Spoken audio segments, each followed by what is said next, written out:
Madam வணக்கம் madam. வணக்கம் sir. Madam இன்னைக்கு எதை பத்தி பார்க்கலாம் அப்படின்னா, பாஜக முன்னாள் மாநில தலைவர் திரு அண்ணாமலை அவர்கள் வந்து பாஜகவில இருந்து விலகி தனி கட்சி தொடங்குற மாதிரி ஒரு ஐடியால இருக்காரு அப்படிங்கிற மாதிரி செய்தி ஊடகங்கள் எல்லாமே இன்னைக்கு ஹெட்லைன்ஸே அவர் தான் வைங்களேன். ஸோ அதை பற்றிய உங்களுடைய தகவல் என்ன மேடம்? ஃபர்ஸ்ட் ஆஃப் ஆல் அனைவருக்கும் வணக்கம்.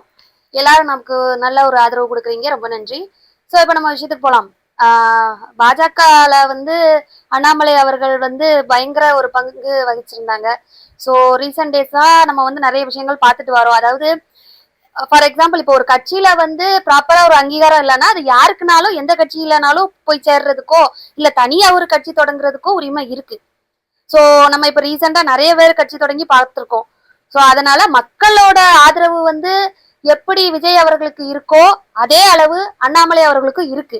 ஃபார் எக்ஸாம்பிள் நம்ம தமிழ்நாட்டுல பாஜகவோட ஓட்டு எண்ணிக்கை வந்து ரொம்ப கம்மியா தான் இருந்தது. அண்ணாமலை அவர்கள் வந்த பிறகுதான் இளைஞர்கள் மத்தியில ஒரு நல்ல ஒரு அபிப்பிராயம் வந்தது பிஜேபியை வச்சு. ஸோ இதுல பாத்தீங்க அப்படின்னா 11 to 12 விழுக்காடு வாக்குகள்லாம் பிஜேபிக்கு தமிழ்நாட்டுல கிடைச்சது. அப்படிங்கும் பட்சத்துல முக்கியமான பொறுப்பு அண்ணன் அண்ணாமலை அவர்கள் தான் இது பண்ணாங்க. ஸோ அத நிமித்தமா நிறைய விஷயங்கள் நடந்தது கட்சியில. அது மட்டும் இல்ல, இப்போ அண்ணாமலை அண்ணன் அவர்கள் வந்து கொஞ்சம் வளர்ந்து வர்ற ஒரு இளைய தலைவர். ஸோ அப்படிங்கிற ஒரு பட்சத்துல பிஜேபியில உள்ள நிறைய என்ன சொல்றது பெரிய பெரிய ஆட்கள்லாம் இருப்பாங்க. ஸோ அவங்களோட மத்தியில ஒரு ப்ராப்பரான ஒரு அங்கீகாரம் இல்லைங்கும் போது அவங்கவுங்க தகுதிக்கு ஏற்றபடி அவங்கவுங்க டேலண்ட்டுக்கு ஏற்றபடி ஒரு தனி கட்சி தொடங்குறதோ இல்ல ஒரு நல்ல அவங்களுக்கு பிடித்தமான அவங்கள அங்கீகரிக்கிற ஒரு கட்சியில போய் சேர்றதோ இது வந்து ஒரு நல்ல ஒரு விஷயம் தானே.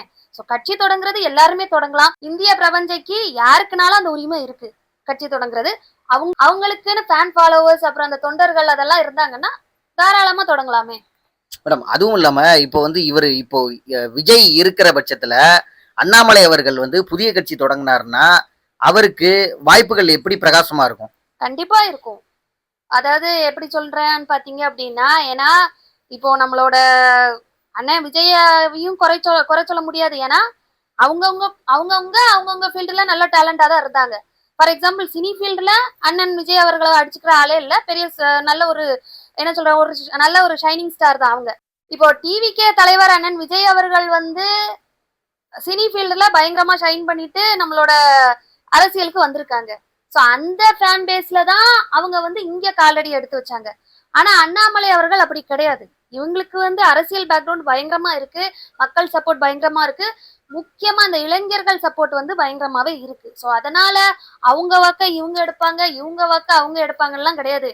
யாரு நின்னாலும் மக்களுக்கு யார் மேல நம்பிக்கை இருக்கு, அந்த ஒரு 5 வருஷ பீரியடை யார்கிட்ட கொடுத்தா கரெக்டா இருக்கும், யார் ஒரு மாற்றத்தை கொண்டு வருவா அப்படிங்கிற ஒரு பட்சத்துல மக்களோட தீர்ப்பு வந்து யாருக்கு ஃபேவரா இருக்கோ அவங்க வந்து ஆட்சி புரிவாங்க. மேடம் அதுவும் இல்லாம இப்ப திராவிட கட்சிகள் பொறுத்தளவுல வந்து பாத்தீங்கன்னா திமுக அதிமுகவா இருக்கட்டும், இவங்க 2 திராவிட கட்சிகள் மேல உள்ள வெறுப்பு தான் இன்னைக்கு தாவேகா வந்து இருக்குது. உண்மையா வந்து இதுல பாடுபட்டது வந்து பாத்தீங்கன்னா அண்ணன் அண்ணாமலை அவர்கள் வந்து முதல்ல இருந்தே அகெயின்ஸ்ட் திமுகக்கு பயங்கரமா பேசியிருக்காரு. ஸோ அதுல வந்து பாத்தீங்கன்னா இப்போ வந்து சீமான் அவர்களும் அதே மாதிரி அதிகமா பேசியிருக்காரு. இவங்க 2 பேரு விதைச்ச ஒரு விதைய தாவேகா தலைவர் விஜய் அவர்கள் வந்து அறுவடை பண்ணிட்டாரு அப்படிங்கிற மாதிரி சொல்றாங்க. அதுல உங்களுடைய கருத்து என்ன மேடம்? கண்டிப்பா அப்படிதான் தோணுது. எப்படின்னு பாத்தீங்க அப்படின்னா, அண்ணன் விஜய் அவர்கள் வந்து சினி ஃபீல்டுல பயங்கரமா நடிச்சிருக்காங்க. அநீதியை எதிர்த்து அக்கிரமத்தை தட்டி கேட்டு அப்படி இப்படின்னு நடிச்சிருக்காங்க. ஆனா ரியல் லைஃப்ல அண்ணன் சீமான் அவர்களும் அண்ணன் அண்ணாமலை அவர்களும் பயங்கரமா ஃபீல்டு ஒர்க் பண்ணியிருக்காங்க. அது வந்து எல்லாத்துக்குமே தெரியும், எல்லா மக்களுக்கும் தெரியும். ஃபீல்டு ஒர்க் அவ்வளவு தூரம் பண்ணாங்க. ஆனா மக்களுக்கு வந்து ஒரு திரை கவர்ச்சியில போட்டாங்க. சோ அதாவது என்ன சொல்றது, இப்போ நிறைய பேர்கிட்ட நம்ம கேட்டோம்ல எதனால டிவிக்கே போட்டாங்க அப்படிங்கும் பட்சத்துல பாதி பேர் வந்து உண்மையிலே ஃபேன் ஃபாலோவர்ஸ் தான் விஜய் அண்ணனுக்கு. ஆனா அதுல மீதி பாதி பேர் இருக்காங்கல்ல, இந்த அங்கேயா இங்கேயா நலபாஞ்சிட்டு இருக்கிறவங்களோட நோட்டம் எப்படி கண்ணோட்டம் எப்படின்னா, யாருக்கு போட்டா வருவாங்க, யாருக்கு வந்து கொஞ்சம் பாப்புலாரிட்டி இருக்கு, யாருக்கு கொஞ்சம் மெஜாரிட்டி இருக்கு அப்படிங்கிற பட்சத்துல அப்போ நம்மளோட ஓட்டு வேஸ்ட் ஆயிடக்கூடாதே. அது வந்து மத்த கட்சிக்கு போட்டு நம்ம வந்து தோக்குறதுக்கு யார் ஜெயிக்கணும், அதாவது ஜெயிக்கிற ஒரு பெர்சன்டேஜ் யாருக்கு இருக்கோ அவங்கள போட்டு அவங்கள வின் பண்ண வைக்கலாமே அப்படிங்கிற ஒரு பட்சத்துல நிறைய வாக்குகள் அண்ணன் விஜய் அவர்களுக்கு விழுந்திருக்கு. இதுல விழுந்த பாதி வாக்குகள் வந்து நாம் தமிழரோட ஓட்டுகள் மற்றும் நம்ம பிஜேபியோட ஓட்டுகளுக்கு கூட இருக்கலாம். ஏன்னா அண்ணாமலை அண்ணன் கொஞ்சம் ஸ்ட்ராங்கா இருந்திருந்தாங்கன்னா அவங்கள நம்பி இப்ப அவங்க தனித்துவமா நின்றுருந்தாங்கன்னா கண்டிப்பா பிஜேபிக்கு வந்திருக்கும். சோ இந்த ப்ராப்பரா ஒரு ரெகக்னேஷன் இல்லாதனால இப்ப தனி கட்சி தொடங்குற ஒரு சிச்சுவேஷன் வந்து அண்ணாமலை அண்ணனுக்கு அமைஞ்சிருக்கு. ஓகே மேடம், இப்போ வந்து இதுல பொறுத்தளவுல பாத்தீங்கன்னா தாவேகா இன்னைக்கு ஆட்சி அமைச்சருக்கு இருக்கிற சுச்சுவேஷன்ல, ஆனா வந்து சேம் திமுகவோட 2.0 தானே இருக்கு. கொலை, கற்பழிப்பு, கொள்ளை எல்லாமே வந்து திமுகல நடந்த அதே தான் தாவேகாலையும் நடக்குது. அதை பற்றிய என்ன மேடம் லேட்டஸ்ட் தகவல்? ஆக்சுவலா பாத்தீங்க அப்படின்னா விஜய் அண்ணன் இப்ப தான் பதவியில போயிருக்காப்ல. ஆனா பயங்கரமா கொலை, கொள்ளை, களவு, பாலியல் வன்முறை பயங்கரமா நடந்துட்டு இருக்கு. சோ இது வந்து பயங்கரமா என்ன சொல்றது, இத வந்து நம்ம திமுக பீரியட்ல நம்மளோட கண்ணோட்டம் எப்படி இருந்தது, இதையும் கொஞ்சம் கம்பேர் பண்ணி பார்க்கணும். இப்ப வந்து ஏதோ மக்கள் வந்து நார்மலைஸ் பண்ற மாதிரி இருக்கு இப்போ உள்ள சிச்சுவேஷன். ஏன்னா அப்போ வந்து ஒரு பாலியல் வழக்கு வந்தாலே, ஒரு பெரிய கொலையோ கொள்ளையோ நடந்தாலே மக்களோட ஒரு வியூ பாயிண்ட் வந்து அந்த அளவுக்கு பயங்கரமா இருக்கும், ஆக்ரோஷமா இருக்கும். அப்படி வீடியோ போடுவாங்க, இப்படி வீடியோ போனாங்க, அநீதி, அக்கிரமம், தீய சக்தி, அப்படி இப்படின்னு பயங்கரமா வரும். ஆனா இப்போ அண்ணன் பழகட்டுமே, இப்ப தானே வந்திருக்காரு, ஒரு 6 மாசம் ஆகட்டுமே அப்படிங்கிற ஒரு மென்டாலிட்டியில மக்கள் இருக்காங்களா? இல்ல, இது மென்டாலிட்டியில அவங்க இருக்கிறாங்களாங்கிறத விட இந்த இன்ஃபுளுசர்ஸும், இந்த சோசியல் மீடியா இன்ஃபுளுசர்ஸும், அப்புறம் அவரோட ஃபாலோயர்ஸும் தான் இதை வந்து நார்மலைஸ் பண்றதுக்கு ட்ரை பண்றாங்களோ அப்படின்னு தோணுது. கண்டிப்பா. ஏன்னா இது வந்து ஒரு டிஜிட்டல் மார்க்கெட்டிங் தான் இந்த எலெக்ஷனை பொறுத்தவரை. அது வந்து எல்லாத்துக்குமே தெரியும். இது வந்து ஃபீல்ட் ஒர்க் எதுவுமே கிடையாது. அண்ணன் வந்து எந்த தொகுதிக்கும் அந்த அளவுக்கு போனதே இல்லை. இதுல வந்து யாரு எந்த தொகுதியில யார் நின்னா, இப்ப உள்ள எம்எல்ஏ யாருன்னு கேட்டா கூட யாருக்குமே தெரியாது, அந்த தொகுதி மக்களுக்கு கூட. சோ அப்ப வந்து இது வந்து ஒரு டிஜிட்டல் மார்க்கெட்டிங் தான். இதன் வழியா தான் வந்தவங்க இவங்க.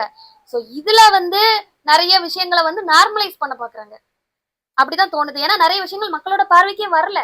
ஏன்னா டிஜி ஸ்கேம் நடக்கிற மாதிரி ஒரு பிம்பம் வருது. இல்ல, இப்போ வந்து பாத்தீங்கன்னா தாவேகா நிர்வாகி வந்து 2 பேர் வந்து ஒரு சிறுமிக்கு பாலியல் சீண்டல் கொடுத்தாங்கன்னு சொல்லி அண்ணாமலை அவர்களே வந்து கண்டிச்சு அறிக்கை விட்டுருக்காரு. சோ மத்தவங்களும் சொல்லிக்கிட்டு இருக்காங்க. அப்போ இந்த இந்த சிச்சுவேஷன்ல தாவேகா வந்து திமுகவோட அந்த ஒரு லெகசியை தான் ஃபாலோ பண்ணுதா? கண்டிப்பா அப்படிதான். ஏன்னா இப்போ தாவேகாக்கு கிடைச்ச ஒரே ஆயுதம் திமுக. இதுக்கு முன்னாடியும் திமுக, இப்பவும் திமுக. என்ன பண்ணாலும் திமுகவோட சூழ்ச்சின்னு அவங்க மேலேயே பழைய தூக்கி போடுறாங்க. இப்போ ரீசெண்டா ஒரு 2 நாள் முன்னாடி நடந்த விஷயத்த பாத்தீங்கன்னா, நம்மளோட கோயம்பேட்டுல அந்த வழக்குல கூட ஒரு காருல கட்சி கொடி இருந்ததா, அதுவும் திமுக கொடி. அப்ப அவன் தான் ஏதோ பண்ணிக்கிட்டு நம்மளோட இதுல இது பண்றான், வைக்கிறான், திமுகவோட சூழ்ச்சி சரி அப்படி இப்படின்னு பயங்கரமா பேசுறாங்க. நான் என்ன சொல்ல வரேன், எந்த ஆட்சியா இருக்கட்டும், அந்த ஆட்சி அணுகுமுறை கரெக்டா இருந்ததுன்னா யாரா இருந்தாலும் ஏன் உங்களுக்கு தூக்க முடியாதா? திமுகவா இருந்தானே, அதிமுகவா இருந்தானே, திமுக சரினாலும் அவன் ஒரு மனுஷன் தானே. ஆட்சி அதிகாரம் உங்ககிட்ட இருக்கும்போது நீங்க ஏன் அது திமுக சரியா, அதிமுக சரியா, இல்ல நாம் தமிழர் சரியான்னு எதுக்கு நீங்க கூவிக்கிட்டு இருக்கீங்க? உங்ககிட்ட ஆட்சி இருக்கு, அதிகாரம் இருக்கு, உங்களுக்கு தகுந்த நடவடிக்கை எடுக்கிற ஒரு பவர் இருக்கு. ஏன் யார் தப்பு பண்ணாலும் பிடிச்சு என்னன்னு மக்கள் முன்னாடி காமிச்சிட வேண்டியதானே, இதுல என்ன இருக்கு? சோ அதனால நிறைய விஷயங்களை வந்து இந்த ஒரே வார்த்தையை சொல்லி சொல்லி நீங்க வந்து அதுல இருந்து எஸ்கேப் ஆகுற மாதிரி தெரியுது. இப்ப எல்லா விஷயமும் உங்ககிட்ட இருக்கு. சோ இப்ப ஏன் நீங்க நினைச்சா அந்த அதிகாரிகள் எல்லாம் மாத்த முடியாதா? அதாவது திமுக பீரியட்ல என்ன ஃபால்ட் இருந்ததோ அதேதான் இப்பவும் கண்டினியூ ஆகுது. என்னன்னு பாத்தீங்கன்னா, இந்த நம்மளோட அதிகாரம் வந்து அதிகாரிகள் கையில தான் இருக்கு, மத்தபடி மேல் இடத்துல கிடையாது. எல்லாரும் அவங்கவுங்க கையில பவர் எடுத்துப்பாங்க திமுக ஆட்சியில. அதே மாதிரிதான் இப்போ வந்து தாவேக்காலையும் நிறைய பேர் எடுக்கிறாங்க. என்னன்னு பாத்தீங்கன்னா, உங்களுக்கு வந்து அதாவது திமுக ஃபார்ம் பண்ணி வச்சுட்டாங்க, அது வந்து தொன்று வருது அப்படின்னா, அப்போ நீங்க ஆட்சியில வந்து என்ன ஒரு மாற்றம் கொடுக்குறீங்க? ஏன் நீங்க மாத்துங்க, அதிகாரிகள் எல்லாம் மாத்துங்க.